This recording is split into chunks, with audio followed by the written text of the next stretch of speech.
ஜன்னல் சமூகத்தின் சாளரம். மாதம் இருமுறை வெளிவரும் குடும்ப இதழ். ஜல்லிக்கட்டை குறித்து நான் கூறாத கருத்துக்களை கூறியதாக இன்றைக்கு பாரதிய ஜனதா கட்சியில் இருப்பவர்கள் பரப்பிக் கொண்டிருக்கிறார்கள்.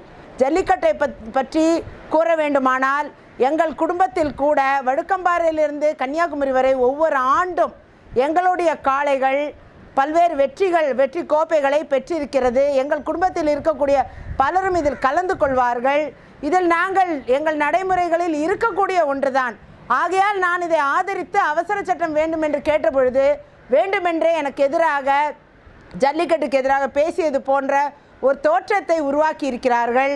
வேண்டுமென்றே ஒரு வாட்ஸ்அப்பிலும் அனைத்து சமூக ஊடகங்களிலும் பத்திரிகைகளிலும் வேண்டுமென்றே எனக்கு எதிரான செய்திகளை பரப்பி வருகிறார்கள். பரப்பக்கூடிய யாராக இருந்தாலும் அவர்கள் மீது சட்ட ரீதியான நடவடிக்கை பாயும் என்பதை இந்த நேரத்தில் தெரிவித்துக் கொள்கிறேன்.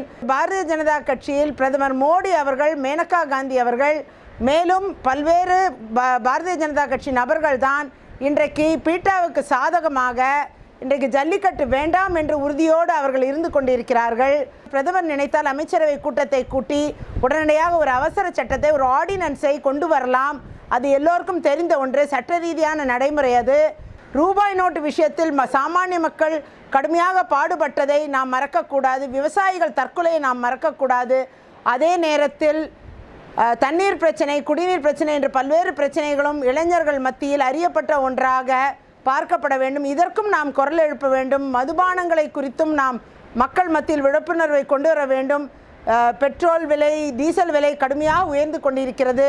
இதை பற்றியும் தட்டி கேட்கும் இடத்தில் இளைஞர்கள் இன்றைக்கு அறிவுபூர்வமாக வர வேண்டும் என்பதற்காகவும் நான் பல்வேறு விஷயங்களை அன்றைக்கு ஊடகத்தில் தெரிவித்திருந்தேன்.